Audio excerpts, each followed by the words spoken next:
Salut Booktube, j'en avais parlé rapidement dans mes objectifs et ce qui allait changer cette année. J'ai commencé à utiliser Webtoon et la grande raison pour laquelle j'ai commencé à utiliser l'application, c'est que je voulais avancer un petit peu plus vite dans Lore Olympus. Donc Lore Olympus, pour celles et ceux qui ne le savent pas, c'est un Webtoon donc qui a été créé par Rachel Smith et qui est actuellement en cours de parution en format papier en France chez la maison d'édition Hugo BD. J'en ai déjà parlé plusieurs fois sur la chaîne. Il y a 3 tomes qui sont sortis. J'ai fait des reviews dans mes dernières lectures graphiques un petit peu dédiées à chacun. C'est une saga que j'aime énormément comme beaucoup d'entre nous et du coup j'étais un petit peu frustrée par le côté un peu lent de la parution en français et également le fait que ce soit traduit, et donc j'ai décidé de regarder sur le webtoon et de le lire comme c'était à la base, c'est-à-dire sur mon téléphone. En plus du coup je l'ai commencé en anglais, comme ça me permet d'avoir tous les épisodes dès qu'ils sortent sans avoir à attendre et en plus d'avoir la version originelle, donc c'est parfait. Pour tout ce qui était saga un petit peu longue, je voulais faire des bilans par arc narratif et donc là je me suis dit que à la fin de la saison 1 c'était une bonne occasion de vous faire un bilan, et du coup j'ai fini, vous vous en doutez, toute la saison 1 sur les 3 qui sont sortis, en tout cas la 3e est en cours de parution encore, et c'est incroyable à quel point on a avancé beaucoup plus que sur les BD papier du coup, parce que j'ai largement dépassé les 3 tomes qui sont sortis. Je pense que ça doit faire un équivalent de 5 tomes à peu près que j'ai lu via le webtoon, et je trouve que c'est assez différent la façon de le lire en papier et en webtoon, le fait de pouvoir enchaîner comme ça, je trouve que ça donne une expérience de lecture qui est assez différente. Tout d'abord, Lore Olympus, c'est une réécriture du mythe de Hadès et Perséphone dans un monde un petit peu plus moderne, un petit peu plus technologique, avec les liens sociaux et les façons de vivre qu'on peut avoir actuellement. Donc c'est ça qui rend le webtoon très intéressant. Évidemment, une des choses pour lesquelles le webtoon s'est énormément fait connaître et une des choses que j'apprécie particulièrement, c'est la patte graphique et notamment la colorisation, puisque le principe du webtoon est que chaque personnage est ancré avec une couleur bien particulière. Par exemple, Perséphone va être en rose, Hadès est en bleu, Héra est en jaune, Zeus est en vert il me semble, etc. C'est une série qui est désormais très appréciée et je ne fais pas exception à la règle puisque j'ai vraiment beaucoup aimé. C'est quelque chose qui est très addictif, on ne peut pas s'empêcher de shipper Hadès et Perséphone même s'il leur arrive un petit peu des crasses et un petit peu des choses pas hyper cool, mais c'est hyper shippable, hyper agréable à suivre, c'est très addictif. Et c'est la principale raison pour laquelle je trouvais que le webtoon était plus adapté que le format papier, à mon sens, en tout cas de la façon de le consommer qu'on peut avoir, puisque dans le format papier, si vous aviez vu ma dernière lecture dessus, j'avais trouvé le tome 3 pas aussi bien que les autres. J'avais trouvé qu'il y avait un petit peu un creux, qu'on s'ennuyait presque un petit peu par rapport aux autres, que c'était pas la même intensité, qu'il n'y avait pas le même rythme, et en fait en rebingeant avec le webtoon, ça passe tout seul et j'ai pas du tout senti ce ralentissement. Je sais pas si c'est parce qu'il fallait enchaîner, je sais pas si c'est parce que le fait d'aller directement vers autre chose d'un peu plus mouvementé, ça n'a pas donné la même impression, mais là avec le tome 3 j'avais l'impression vraiment d'un creux, que rien n'avançait finalement, mais dans le webtoon je n'ai pas du tout eu cette sensation là, et du coup je sais pas exactement pourquoi, peut-être que c'est le rythme de parution, le découpage des tomes, je ne sais pas, mais j'ai vraiment beaucoup plus apprécié tout au long de la saison. C'est vraiment une saison que j'ai adorée, enfin je l'ai lue en une demi-journée, vraiment j'arrivais pas à m'arrêter, je devais travailler, je devais réviser et je continuais à scroller sur webtoon. Donc voilà, si vous voulez découvrir quelque chose, franchement c'est vraiment hyper bien, je vous le recommande énormément, déjà parce que c'est hyper addictif, que c'est très joli,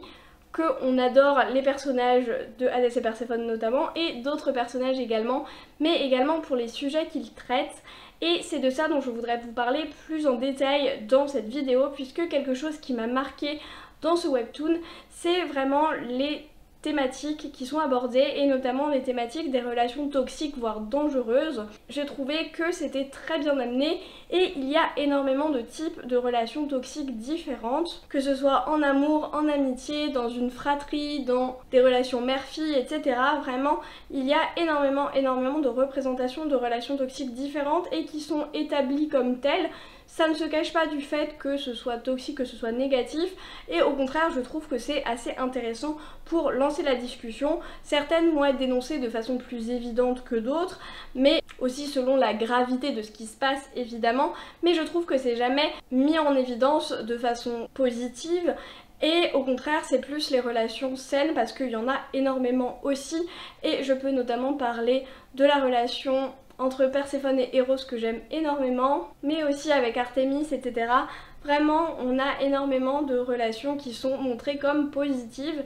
Et on a vraiment du coup ce contraste qui se fait, qui permet de bien dénoncer les relations toxiques. Et donc je voulais détailler un petit peu les relations qui m'ont marqué, pourquoi, en quoi je trouve que c'est bien représenté de cette façon-là et en quoi je trouve que c'est une discussion intéressante. Il n'y aura pas de spoiler hormis pour une des relations puisque j'aimerais bien en discuter un peu plus en détail et ça ce sera un spoiler mais je vous le redirai au moment opportun. Et du coup vous pourrez passer par la suite. Le reste c'est soit des choses de la mythologie assez classiques, soit c'est des choses qu'on ressent dès le début de l'histoire,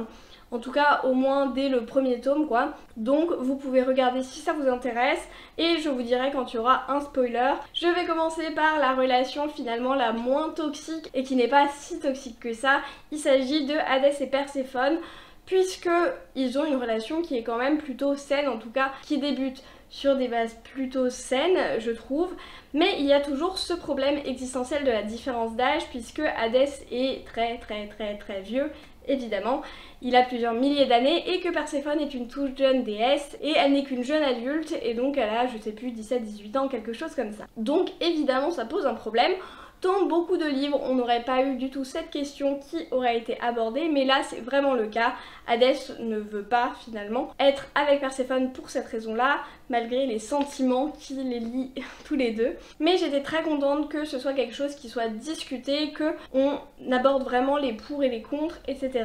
Donc ça je trouve vraiment que c'est très important parce qu'il y a beaucoup trop de livres où on n'en parle pas alors que c'est le cas surtout en fantasy évidemment parce que dans le monde réel les différences d'âge c'est genre 15-20 ans et pas 300 ans.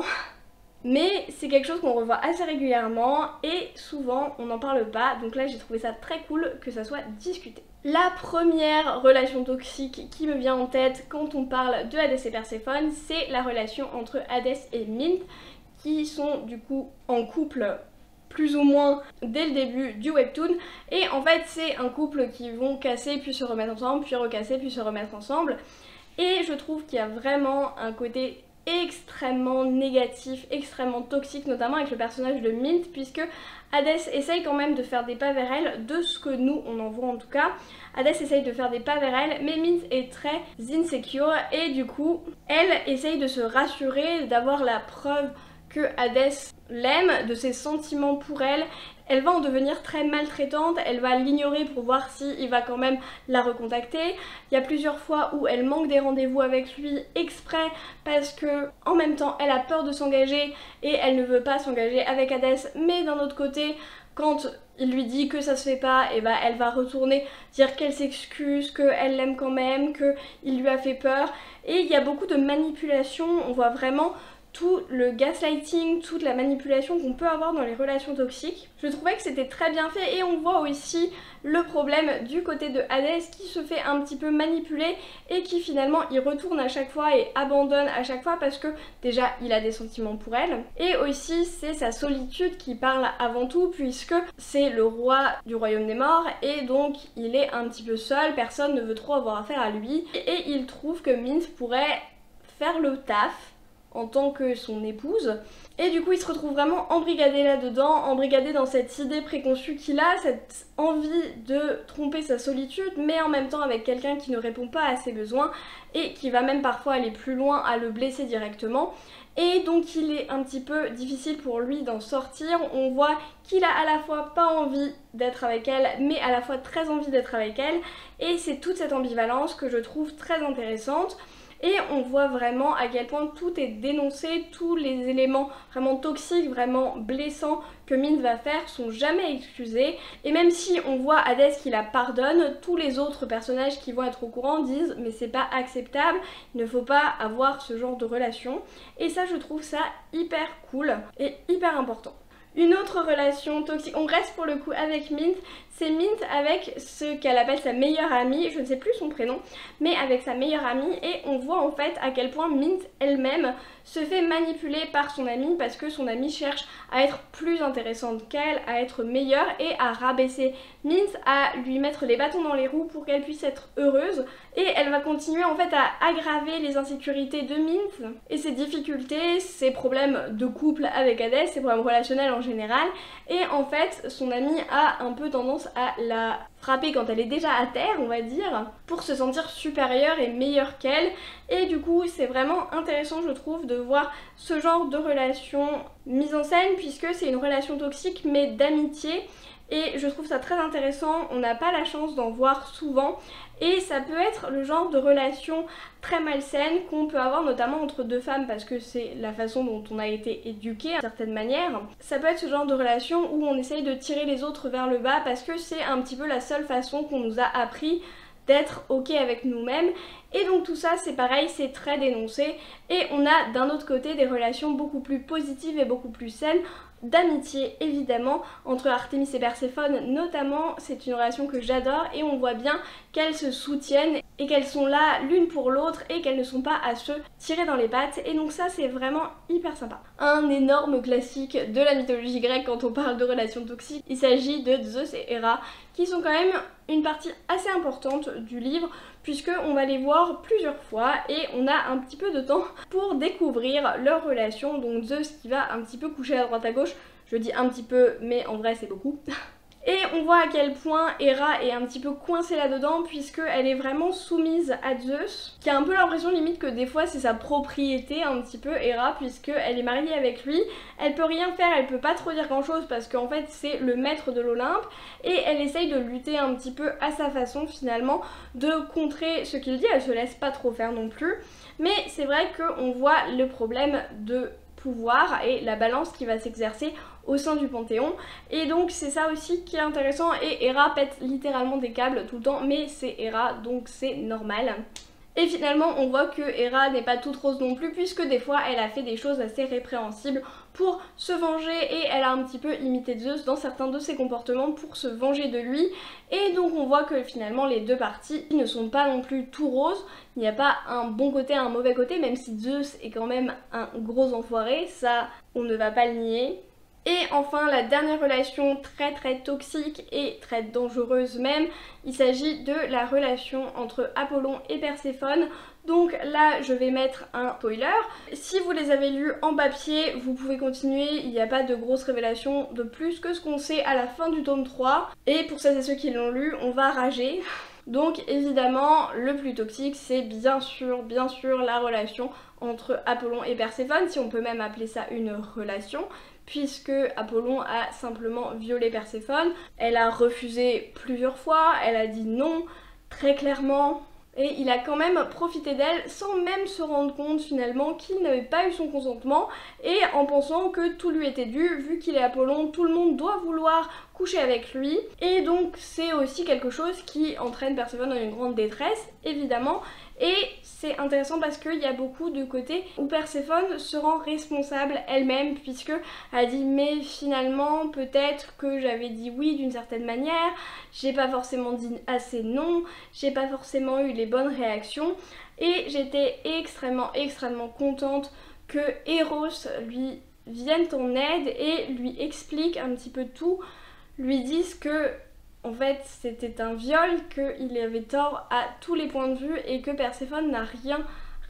à se reprocher. Et j'ai beaucoup aimé l'évolution de Perséphone après ça, le fait qu'elle accepte cette douleur, cette souffrance, et qu'elle accepte surtout que ce n'était pas de sa faute, que c'était totalement de la faute d'Apollon.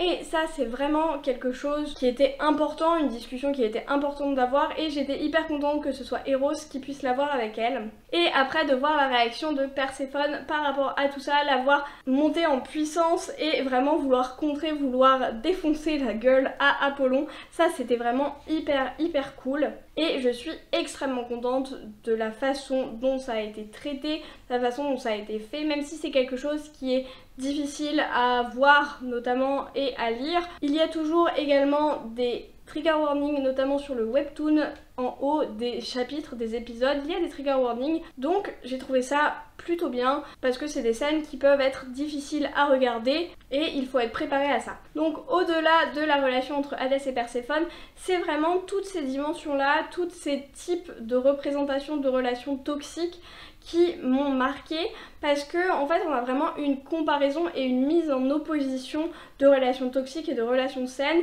et pour chaque modèle de relation toxique finalement on va avoir un modèle contraire de relations saines. Donc comme je l'ai dit, pour Hadès et Mint ça va être Hadès et Perséphone évidemment. Pour Mint et son ami on va avoir de l'autre côté Artémis et Perséphone, ou même Perséphone et Eros. Donc on a toujours des représentations de relations vraiment positives et tout ça, ça va être vraiment dénoncé. Il y a même au sein de la relation entre Hadès et Perséphone certaines choses que font l'un ou l'autre des membres de la relation qui sont pas forcément très bien, et tout ça encore une fois c'est vraiment dénoncé et c'est ça qui est extrêmement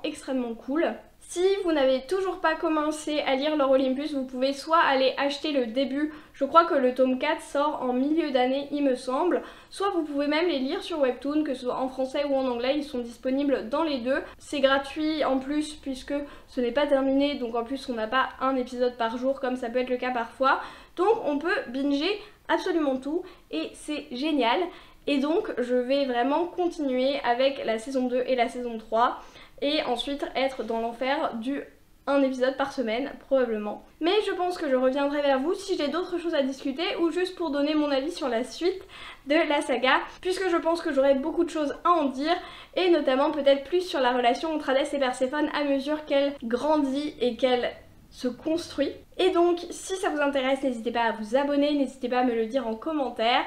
Et en attendant tout ça, je vais retourner à mes webtoons et on arrête tous de procrastiner, on va prendre un livre et moi je vous dis à la prochaine.